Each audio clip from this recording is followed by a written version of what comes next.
to you, everyone, wherever you may be watching. This is Politics Today live on Channels Television. I'm Sean Kimale in Abuja. Let's get straight to it, and let's tell you that 3 elections will happen on the same day. 3 governorship elections will happen on the same day, unprecedented. You perhaps have not seen it, but INEC has released that timetable, and these elections are going to be in Imo, Bayelsa State and Kogi State. The Independent National Electoral Commission, INEC, has today released a timetable for the Kogi State, Imo, and Bayelsa governorship elections. In the timeline released by the Commission has decided to conduct the 3 elections on Saturday, the 11th of November 2023. The umpire says party primaries will commence on the 27th of March 2023, while primaries will end on the 17th of April 2023. The tenure of the incumbent governor of Imo State ends on the 14th of January 2024, while those of Kogi and Bayelsa State will end on the 26th of January 2024 and 13th of February 2024, respectively. It is the season of political brickbat, political gymnastics, and political battle of wit, and we're seeing them already happening. Now, we want the best person to be the next president of Nigeria. That will be the choice of you Nigerians, wherever you may be voting from across this nation, whether be in Patigi or in Kotangura, anywhere in the country you may be voting. Your choice will be the choice of Nigerians. And well, what are the issues that have come up? We're discussing those issues and focusing on those issues that matter to you tonight. We continue our conversation between the PDP and the APC. You heard one of the chieftains of the APC yesterday. Tonight, you hear the side of the PDP, but there's another issue that have come up, the internal issue in the PDP. But before we get into that, and before I introduce my guest, let's check out some of your political roundup stories.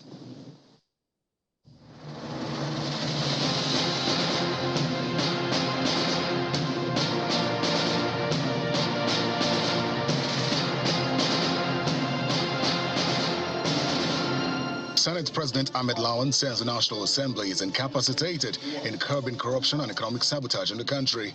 He was speaking during the convocation ceremony of the National Institute of Democratic Studies. The Senate President, while citing Section 88 of the 1999 Constitution as amended, says the Constitution does not give powers to the National Assembly to issue punishment to offenders. You can't act as a police person to arrest this person, nor can you try and prosecute this person. The African Democratic Congress in Abia North Senatorial District has announced Bishop Sunday Onoha as the consensus governorship candidate for the zone. Addressing journalists in Umuahia, the Director General of Abia North Political Projects, Dr. Uduma Nate, says it is important for the people in the zone to settle for a single candidate, following its quest to have one of its own to succeed Governor Okezie Ikpeazu in the spirit of Abia Charter of Equity.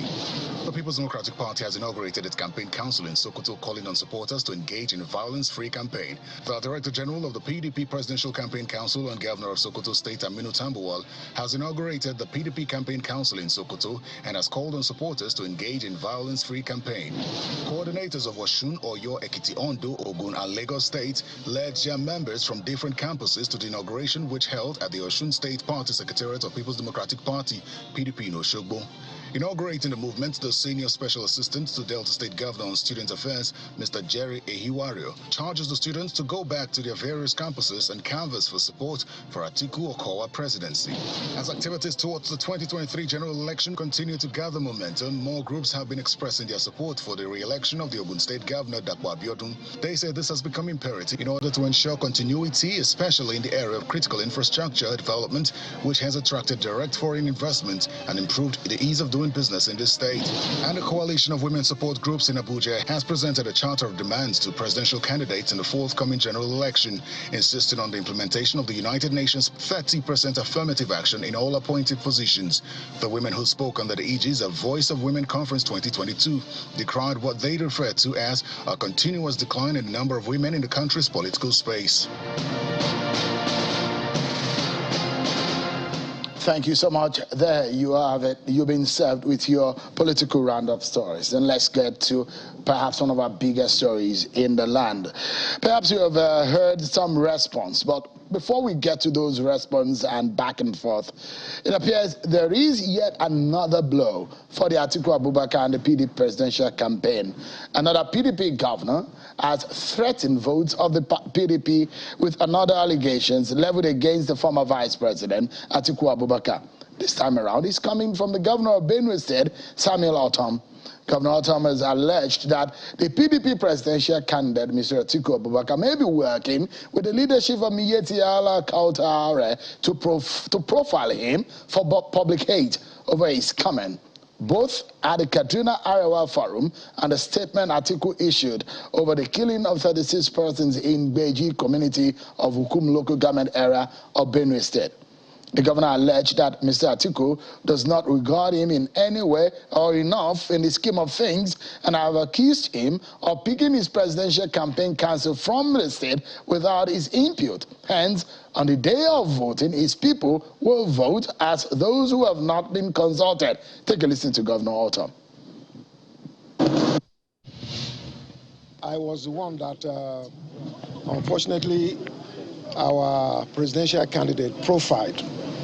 And it will appear to me that he is working with Miyetti Allah, because that is the same language that Miyetti Allah were saying about me. I have never profiled any Fulani man. I have always qualified anytime I call Fulanis. These are Fulanis from Niger, from Mali, from Senegal, from Mauritania, from Libya, from Chad, who have come together and say they will take over our country to become their own. And that is why they have displaced our people. And who on earth will say I should not say that? I am the governor of Benue State. More than 2 million people are IDPs. And why should I not talk about those who are my enemies and are killing my people? I remain committed. And whatever I have done, whether the law, whatever we're doing in the state, is fully with the support of Benue people. This is coming. Well, that's the governor of Benue State, Samuel Ortom. Well, his statement is coming a day after the governor of Rivers State, Nyesom Wike, said the same thing. He was inferring that votes for Atiku in Rivers State at the presidential level is not starting. The PDP and the APC have been in verbal war over the APC campaign manifesto. But tonight, we get a lot of reactions and responses from some of these issues. But we will begin from the very top, from where Governor Ortom spoke today, the issue that he raised. Tonight, I'm being joined by a former PDP presidential aspirant and the Director of Strategic Communications of the PDP Presidential Campaign Council, Chief Dele Momodu. Thank you so much, Chief Momodu, for joining us tonight. Thank you, Sheung, for Do I need to say that you're a publisher also? Yes. One of us until you cross to the other side. No, I'm still a publisher. I was in my office in Lagos yesterday. Oh, yeah. Interesting. Yes, I do politics part-time. All right. Let's get to it. It does look like your party is in trouble, or your presidential campaign council is in trouble.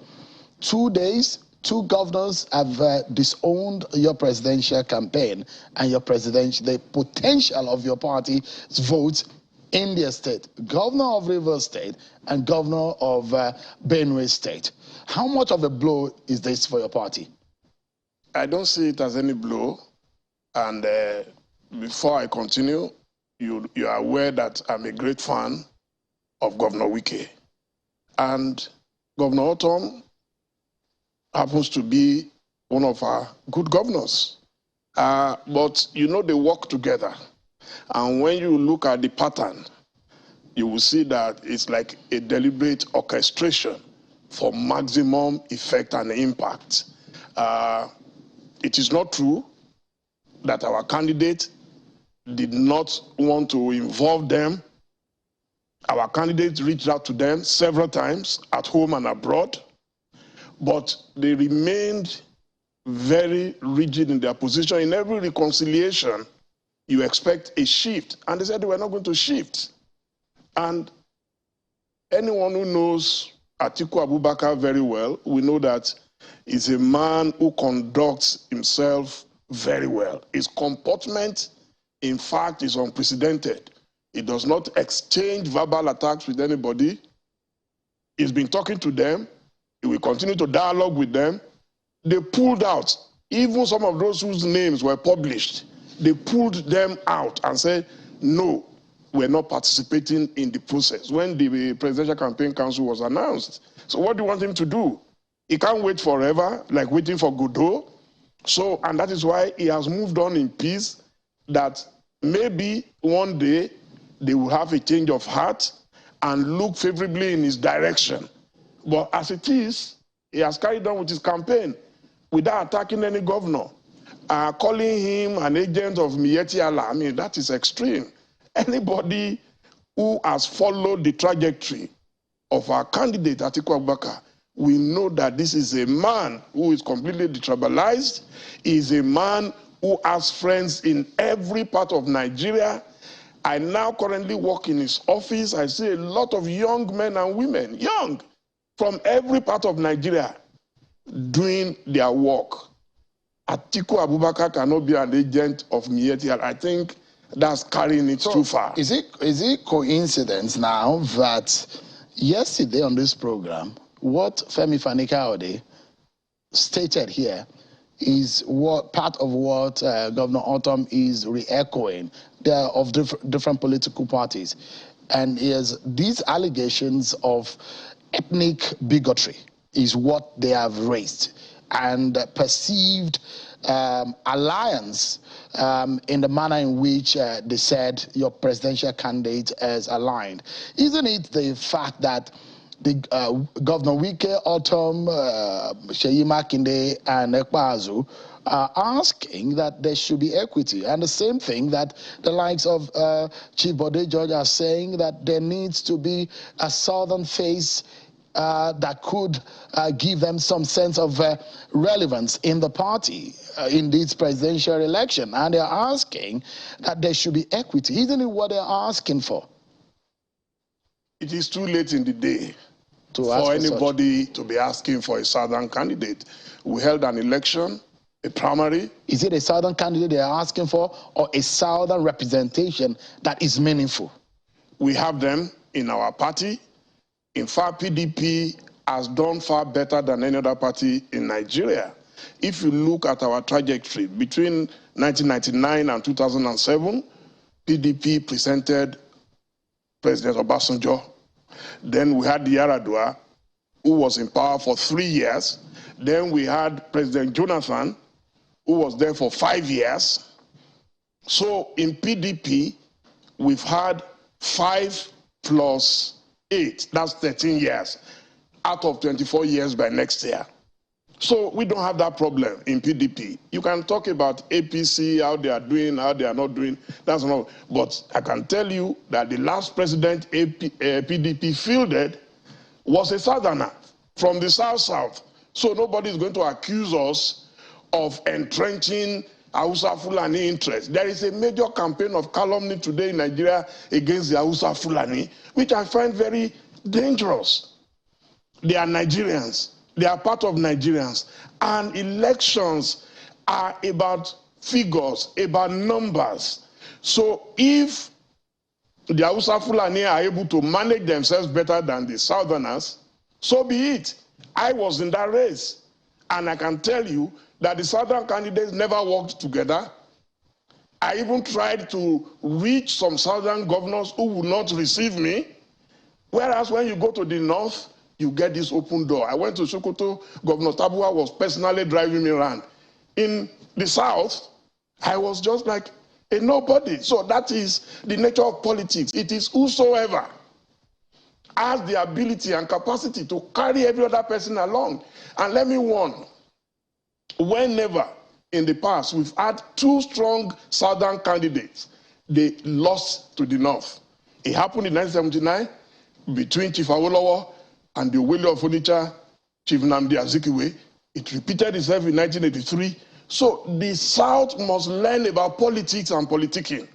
It is not about sentiment. Are you saying the South is naive politically? I didn't say so. I didn't use the word naive or naivety, but I am telling you history. in history. So, and the history that you're portraying, I mean, have you said, we are repeating and the the same trend mistake. that the southern Nigeria political force have gotten it wrong. That's what you're saying. Democracy is different from revolution. We must choose between democracy and revolution.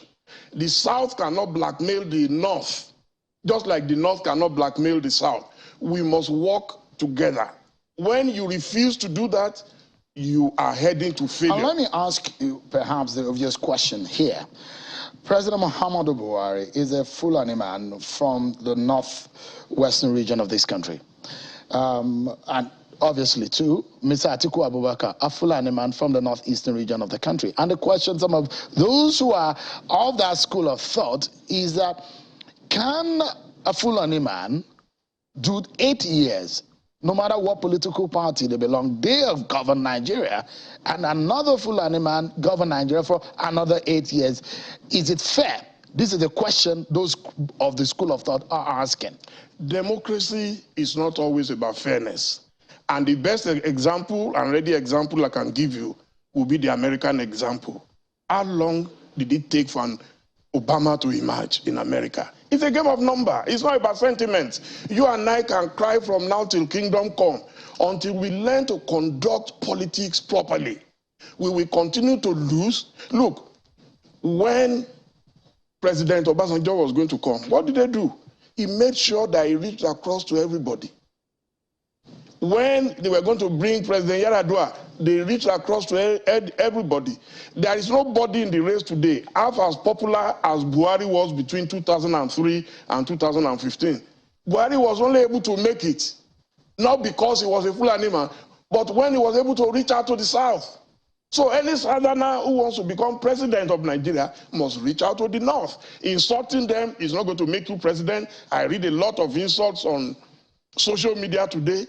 Trust me, it will never make anybody president. But the question is that the comment and all of these things that are being said and the allegation against your presidential candidate and what is said in Kaduna, the Arawa Forum, is he not buttressing the allegations and the issue that I have raised about his ethnic, beliefs and ethnic biases? What did he say in Kaduna? What he said was simple English.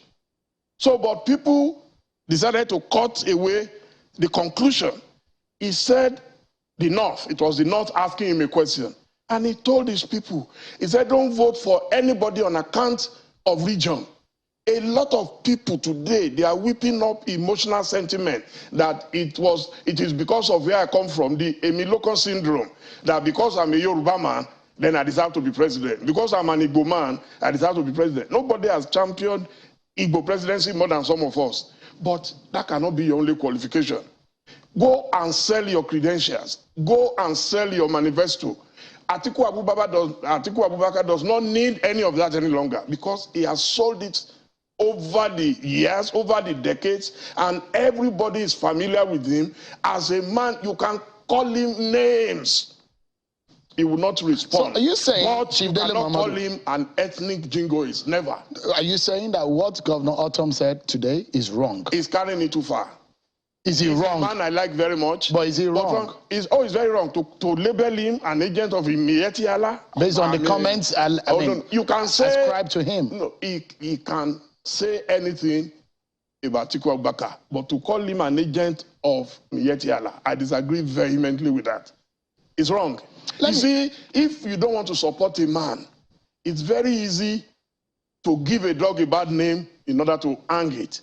But it is wrong to disparage a man who has served his country meritoriously, who has done everything he could for every part of his country. But because you are playing politics, because you disagree with him, then you use such weighty words against him. Well, there is always another time. If words are weighty and they are true, it becomes a matter. I am telling you that even Governor Wike, who is supposed to be the angriest of them all because he participated in our primary, he has not used such words against Atiku Abubakar. I give that to his credit. So in getting angry, in trying not to work for Atiku Abubakar, if that is their decision, let us conduct ourselves well. Look, people get angry. There is nothing wrong in being angry. I give it to them that they have every reason to be angry. But we should not cross certain lines. And I've written in the last couple of months to Governor Wike, who is the closest to me among them, because I call him the poster boy of PDP. Great guy, doing very well. And I've advised that, look, don't cross certain lines. That night, he called, we spoke briefly, and we continue to respect his opinion. But I will continue to beg him, don't destroy a bridge after you've crossed it, because you don't know if you will need that bridge again tomorrow. If you don't need it, it could be a member of your family.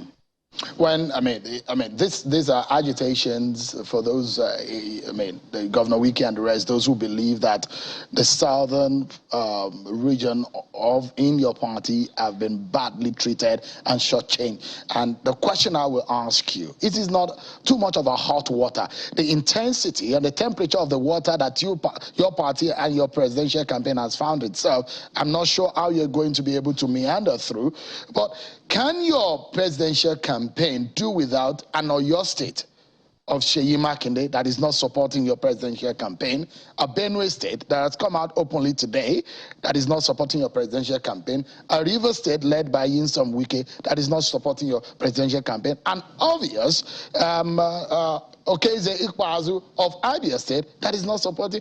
Is your party in trouble in these 4 states?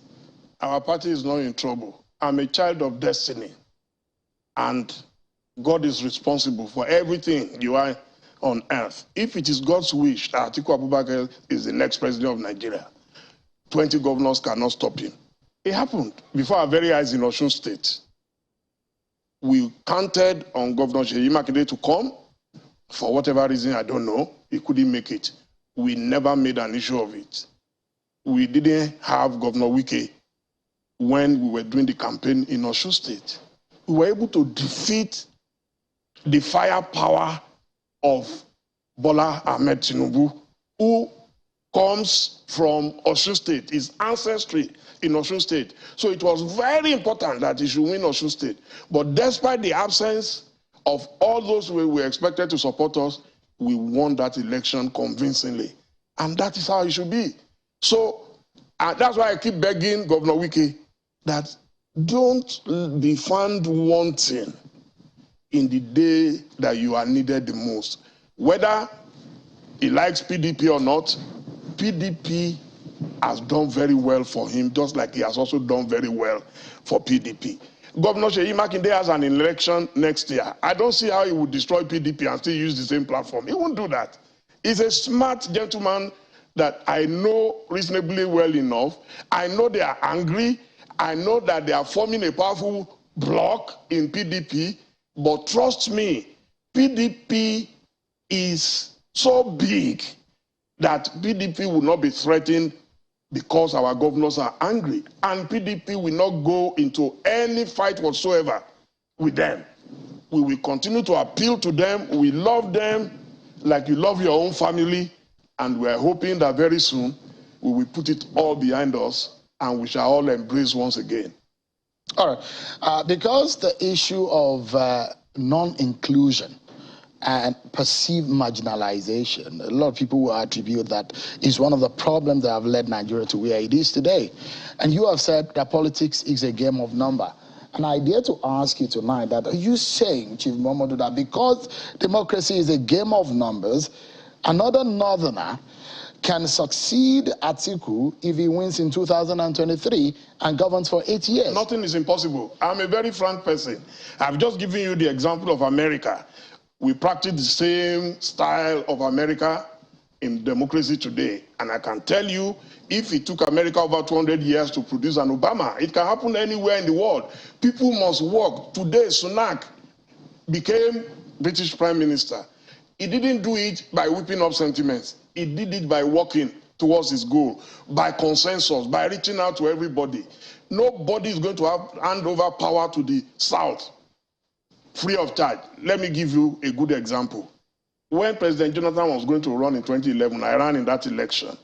A lot of people argued that he had no right to run. Did they not allow him to run? He ran. When he wanted to do his second term, people came up with the idea that no, constitutionally, he's not supposed to run. PDP still allowed him to run. So we don't have that issue of marginalization in PDP. Because, I mean, you made reference to the British situation of Sunak. That cannot apply because they operate a different system. They didn't go for an election because it's the mandate of the party from 2019 election that they're still holding on to. And Sunak won in the party to become the leader of the party. No. The question is that your party has said, I mean, in fact, you have it in your constitution. The concept of rotation, the concept of fairness, of balance. Is it not too much of a hypocrisy for those who are watching? Other parties do not have it. Your party have it cast in stone, in brick. No. You have it in black and white, that you are going to have it. In stone. As a matter of fact, Sheung, let me give you a fact. It was this same our Governor Autumn who sat on the panel to look at whether we should zone or not to zone. It was Governor Autumn. Some of us even kicked at that time that why did you allow us to buy our forms before you start doing a meeting on whether you are going to apply zoning or not. It is nobody's fault. They recommended to the neck of the party. The neck of the party said, look, for us to have favorable competition in the election, let us throw it open. No governor kicked at that stage. Trouble only started after a southerner who thought he would win lost. There was never a time that we said, if I didn't believe in it when they threw out the zoning, then I will not compete. Chief Mamadou, do you think Atiku will win this election? Oh, his time has come. Every man has his time. By God's grace and not God, his time has come. He has paid his dues. He has conducted himself well. He has gone through trials and tribulations. They have thrown dirty things at him, and he has remained focused. In fact, his story will be one of the biggest exciting stories out of the continent of Africa, of a man who pursued his dreams. And on the 30th anniversary of June 12th, on the 25th anniversary of Chief Abiola's death, that he will be crowned. Here was a man who stepped down for Chief Abiola in 1993 in Jos. I was there. I saw him. I was a 32, 33-year-old man at the time. And today, I am honored that after working for Abiola at that time, nearly 30 years after, I am here and we're about to crown a man who gave my adopted father that opportunity to get a ticket. Atiku has never been desperate. You think that he can beat the likes of Peter Obi, the likes of Bola Tinubu? Let's be fair. I won't write off anybody. I will never write off Peter Obi or write off Asiwaju. But I've told you historically, and maybe I won't be right, but I know I am right. There is no way you have two strong Southern candidates like you do right now. They are going to split the votes, and Atiku is the only one who can penetrate the South more readily than either of the two penetrating the North. The reverse is, in fact, the argument and the permutation that most of the votes that will go for Peter Obi in the Southeast and in the southern part of the country, especially Southeast and South-South, in fact, some part of Southwest, are the votes that are traditionally for your party. Trust me, Peter Obi is not Goodluck Jonathan.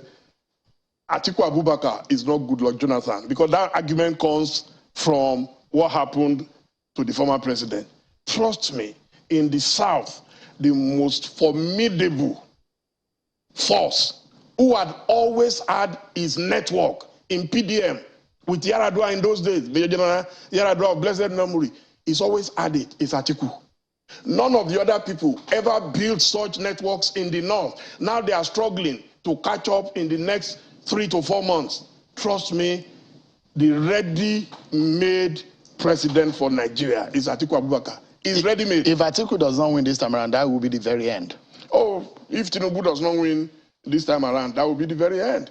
That's not new, but I'm telling you that... Would you be surprised if Atiku does not win? No, there is nothing that can stop him this time. He is a man. What time has come? But what if the voters don't want him? Who are the voters? The voters are from every part of Nigeria. And I'm telling you that he's the only one who has been a bridge builder. He's the only one who's been able to cross to the south. The others are struggling now to build a network in the north. You know it. You are see what is journalist. You see the kind of crowd that Bola Tinubu is commanding on the streets in some of the rallies. You see the kind of crowd. Was it the crowd just a moment, Mamadou, the kind of crowd that Peter Obi is commanding and the kind of rave he's getting. Those are not threats enough for your party. Have you seen the crowd that Atiku Abubakar has been pulling without having a rally in Bauchi State? When I saw the movement, the breeze, the sea of human beings, I couldn't believe it. The same is doing everywhere. We were in Edo on Saturday. My state, I was there. We have been in Uyo. Look, the only man today who readily cuts across every part of Nigeria is Atiku Abubakar. Hate him, love him. You can't take that away from him. He earned his dues. All right, let's take a breather. We'll continue the conversation. I'd like to get your view on what Festus Keyamo said. He said you were doing the bidding of your paymaster. That was his response in part of his statement yesterday. I'll get your response. I know that you have replied in another article today, but we get that some of those comments when we come back from this break. Afterwards, with Chief Dele Momodu, we'll be talking on the federal government's reaction to the security alert raised by the United States.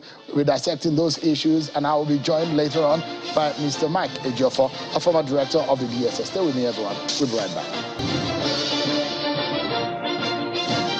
Everyone, our closing moment with Dele Momodu, the director Strategic Communications of the PDP Presidential Campaign Council. Thank you so much, Chief Momodu, for your time tonight. Thank you, Chief. Before I get into the campaign manifesto of the APC, where you seem to have gotten into trouble with your very good friend, Festus Keyamo, you said something earlier that when two Southerners are running in the race, two strong Southerners, that historically there's always a problem and they've never won.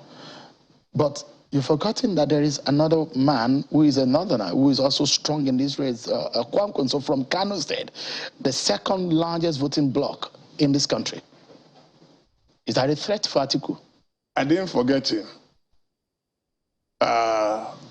Senator Rabi Musa Kwankwanso is a man I love and respect.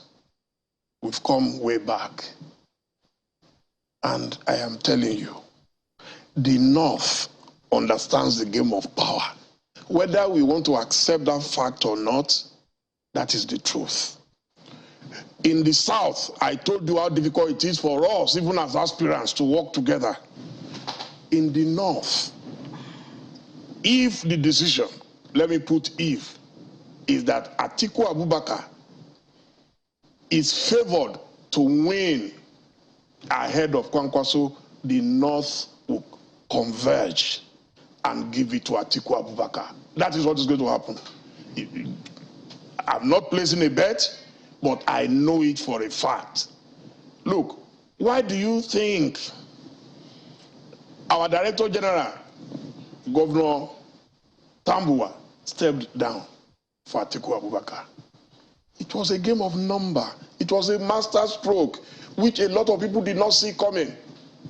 In fact, that's one of the reasons why the governors are very angry, because they did not see it coming. But a few of us saw it coming. As far back as March 30th, I had written a letter to Governor Wike telling him precisely what will happen. March, I copied Chief Mike Ozekome, SAN. I copied former Attorney General and Minister of Justice, Mohammed Adoke, SAN.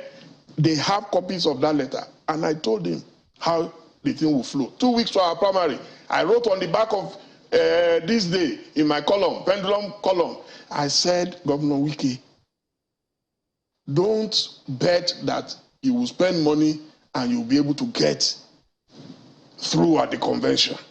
I was dismissed. On your program, 2 days before our primary, you asked Governor Wike about Dele Momodu. What did he do? He dismissed me. Did I complain? People called me and said, oh, this. I said, no, it's my man. He's our best governor. No matter what he says to me, I will take it. If he slaps my right cheek, I will turn the left cheek. But today, I am right. and they were wrong. So let's move swiftly because we're very much short of time now. Festus Keyamo has responded to you. You have criticized the action plan of Bola Tinubu and APC presidential campaign, and you said it's more of a copy and paste. And you have at several times spoken very much well about Bola Tinubu. But at what point did Bola Tinubu become a persona non grata, in quote, to you? Anyone who knows me very well knows that I respect people, I love my friends, but I tell my friends the gospel truth. When Bola Ahmed Tinubu was governor of Lagos and he had issues with Senator Tokunbo Afikuyomi, I came out openly to confront him that what you are doing is wrong. In fact, that night he called me to his office in his house in Bodilon. He said, why are you attacking me because of Tokunbo? I said, because you could have told the man that you are not going to support him so that he will not waste his time and resources. When he was having issues with Governor Babatunde Raji Fashola and he was almost dropping him, I wrote an article between Bola Tinubu and Babatunde Fashola in which I warned him that your marriage was consummated in heaven. Either of you or both of you, if you go for a divorce, you are going to perish. On that occasion, he backtracked. When he was having issues with Ambode, I wrote a letter. I remember I was in Turkey. One of my most passionate letters ever. I wrote to him again. I said, look, I'm 20 times closer to Babajide Sanwo-Olu. I love him like my own brother. I said, but don't humiliate Ambode.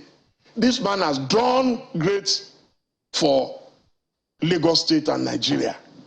And he refused. I told him, you can hold the gun, don't fire the bullet. The articles are there in the public domain. Because when he had problems with Dr. Abubakar Bukola Saraki and he said the man would not become Senate president, I came forcefully out to say, look, CPC has produced a Buhari as number 1. Your party, ACN, has produced Professor Yemi Osinbajo as number 2, vice president. Now, the breakaway faction of PDP, you are saying one of them cannot be Senate president. I said, I'm sorry, sir, I disagree with you. Let the man be. He refused. The man became Senate president. And they haunted him from beginning to the end. He never had peace. In your response today, you said that Bola Tinubu doesn't know how to treat his friends very well. Those are the inference that you were making. Is that true? I gave copious examples. You also he's the only governor I know, maybe there are others that I'm not aware of, who had 2 deputy governors and they both got into trouble. You see, when... You are inferring that he cannot be trusted as a friend. No, is that what I'm inferring dictatorship, nothing else. Democracy, I just said it now. I will never support a dictatorship. I suffered under dictatorship. I was in detention. I was in exile for 3 years. I will never. That is why some of those who are trying to dictate that by fire, by force, someone must become president, I've told them, count me out of it. Dictatorship has no way in my books. So once you begin to demonstrate dictatorship, so in your books, Bola Tinubu is a dictator. He is a potential dictator. Let me use that word. And that is why, that is the spirit of your articles. The spirit of my article was an academic exercise. There was nowhere I disparaged him. But because Festus Keyamo is always an attack dog, he likes to yell. Even when he's in court, he's yelling. I don't know where he got that kind of training from. So when he's talking, he doesn't know how to calm down. He's my aburo. He's someone we've been very close. But the moment they gave him this job of minister, a ministry where he has been less than competent, a ministry where everything is in shambles. If I were in his shoes by now, I'm sure I would have resigned. He's in that ministry and he has the time and the audacity to be abusing me because all I did was an academic exercise. So in 30 seconds, if you can tell us, you do not agree that the Bola Tinubu manifesto is original? No, I do not agree. Even from the cover, from the title, renewed hope. Which hope are you renewing? 30 years ago, Chief Abiola wrote Farewell to Poverty. That was the manifesto. Today, you are talking of renewed hope. Of course, a lot of water has passed under the bridge in the last 30 years. What I expect you to do is an update. Whether you want to call it hope, who could call it hope? By calling it renewed hope is a stylish way of stealing that original manifesto. And what are you saying? That they should recall that manifesto? It's none of my business. I didn't pay the consultants. He paid. Thank you so much, Chief Dele Mahmoud, for your time tonight. I appreciate it. Thank you, Sheung. And I wish your party and your candidate the very best in the race. Thank you. Thank you so much indeed. Thank you. Well, let's switch gears now, everyone, and let's talk security. A few days ago, the United States Embassy in Nigeria warned Americans in the country to be cautious of their movement in response to elevated risk of terror attacks, specifically in Abuja, the nation's capital.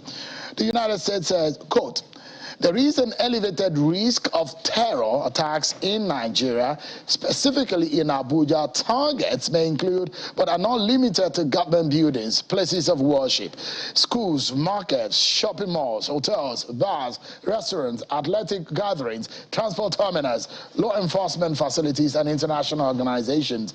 End of quote. But in response to the United States stance and security alert, the Department of State Service has responded to that alert, and they've said, quote, "While advising that necessary precautions are taken by all and sundry, the populace is enjoined to remain alert and assist security agencies with useful information regarding threats and suspicious criminal acts around them." Meanwhile, the service calls for calm as it works with other law enforcement agencies and stakeholders to maintain peace and order in and beyond Abuja. End of quote. That is a response of the DSS. Meanwhile, the Minister of Information, Lai Mohammed, has also been reacting to the issues raised by the United States over these alerts. Well, we get it in a moment.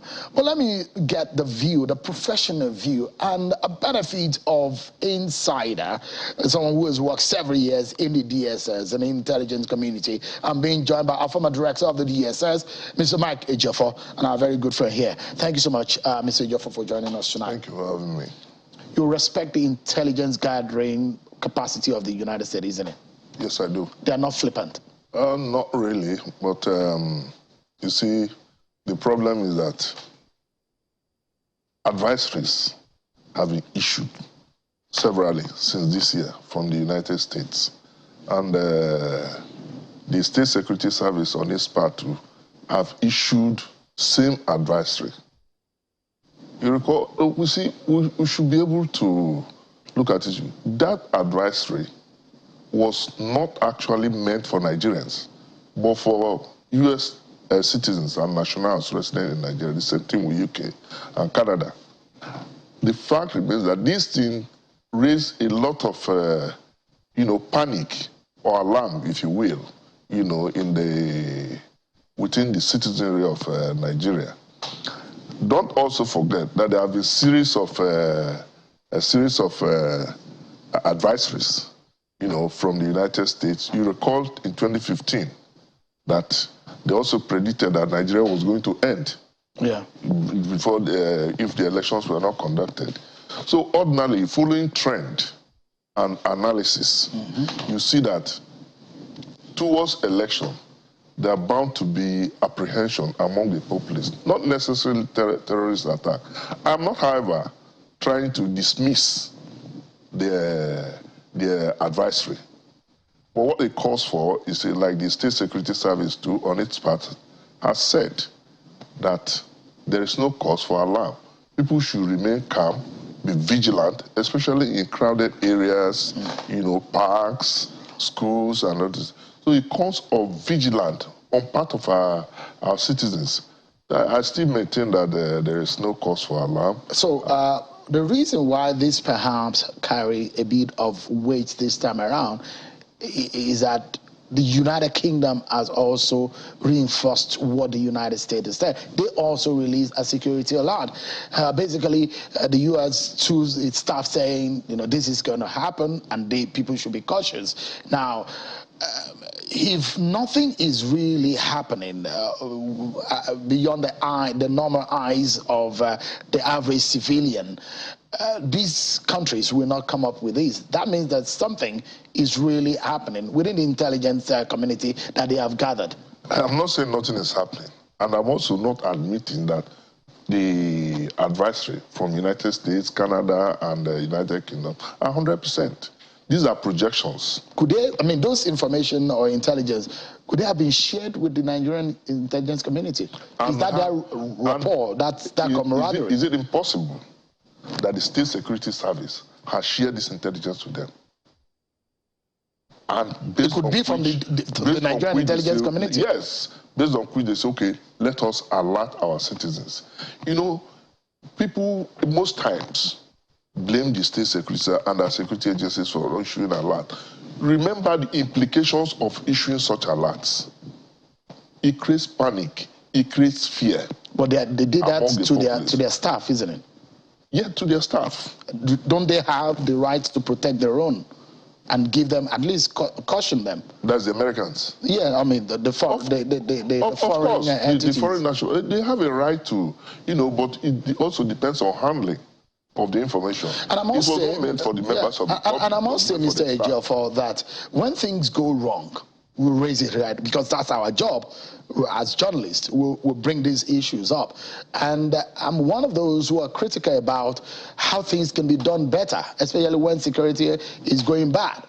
But I must give my salute tonight to the gallant men and women in the military, in the security agencies who are doing their work diligently day and night. I must salute them tonight to say Nigerians respect and we appreciate what you're doing, because there seems to be some silence and quiet on some security situation in the country. Not saying that there are no security incidents. I'm aware that there was a threat in Kano, a threat in Jigawa. In fact, they arrested a bomber who went to a welder and got some of the equipment to build a bomb. We're aware of some of this effort, and we must salute them. But the question is, what more can we do to ensure that these terror alerts are not being threatened, in fact, to perhaps the safest place that you can refer to in the country? You see, a lot is being done behind the scene without the security agencies coming out to tell you what they are doing, except it's absolutely necessary. You recall that in the past 1 week, I don't know, you've not been on this program for some time, where you traveled out of the country, but I'm sure you must be monitoring what is happening. Mm-hmm. In the past 1 week, I believe, I'm not saying authoritatively, that based on intelligence shared with the police has stepped up its patrol in the past 1 week, before this advisory from the United States. You know, they have this issue of stepping up patrol, putting up checkpoints. If you move around the town now, you see the checkpoints. And that happened before the advisory. So it's not as if the security agencies don't know. Let me come to the trend. You know, when the heat was turned on the terrorists in the northeast, they moved to northwest and started creating a lot of havoc. Now, you remember that most of these are programs. I've always advocated that the efforts should be deployed to this. Now, these our victims in the train incident have been released, and the efforts have been pounding these people continuously, yielding results. Though ordinarily, you don't have to be a security expert or a security, the tendency for them to move out from that place towards Abuja. Don't also forget that the state securities have issued an alert that there are cells within and around Abuja some time ago. I mean, you are the expert, yes. Mr. Ejiofor, and some of the knowledge that we glean from people like you is that when these people have no capacity to carry out major attacks, they split into cells, smaller cells, and go for soft targets. Is it true? That is true. Yeah, and we understand that there was a plan a few weeks ago, a plan coordinated attacks in about 4 or 5 cities in this country, which we understand that the security and intelligence community have quelled, and they've made some arrests. Kudos to them. But let's get a free security consultancy from you tonight, and perhaps for the benefit of the millions of viewers of this program tonight. If this kind of alerts are coming, what should an average Abuja resident or those who are living within this environment, what should they be doing? What we should be doing, I'm happy too. You have, saluted our security forces for their efforts. But we cannot leave security challenges for the security agencies alone. We as citizens have roles to play. Like it's always said, you see something, say something. Be observant of environment. Be vigilant. It's always said that the pride of liberty is eternal vigilance. We are in trying times, and we must also help the security agencies observe our environment, look at strange faces, and report. The SSS has dedicated lines. The police has dedicated lines. If you don't want to go there personally, because people are afraid to just come out. Are there emergency numbers? They are emergency numbers. Do you have short codes? I'm not short code, but I see the adverts. I mean, I know Lagos has that, but I'm not sure. I see the adverts. Yeah, of short code, because that, I mean, everybody knows 911 in some other countries. Maybe I think police it's 121 or something. I can't remember. But I mean, these are supposed to be information that is supposed to be put out there. The way to go now. What time do you think is okay for people to retire to their homes? I mean, like the Americans and the UK government told their staff in Nigeria that they're going to cut down on the activities at their embassies. People should desist from being in crowded places and all of that. Would you be able to tell Nigerians what to do? Maybe like 3 things for them to do tonight. You see, like crowded places. You see, each time I see all these queues at petrol stations, I get worried. So the government must do something urgent to see that these petrol queues are reduced, because that's a major threat now. Yeah. Then in churches, mosques, they should be able to have their own security outfit, manning the place and possibly advising, giving security lectures and awakening the people's consciousness. Vigilance. Awakening their consciousness to their responsibilities, both to the state and the security agencies. I mean, is there a time that everybody needs to be their own brother's keeper now? Exactly. We need all of that. Exactly. But I must sincerely thank you, Mr. Mike Ejo, for we can't thank you enough for these free advice that you have gotten. And welcome back. Thank you so much. I appreciate Mr. Mike Ejo, a former director of the DSS. They say if you see something, say something. You can do much more to secure not only yourself, but those who are around you. We are not in the best of time, but God bless Nigeria. And that's how we end the program tonight. Thank you so much, everyone, for watching. I'm Sean Kimale. Bye-bye.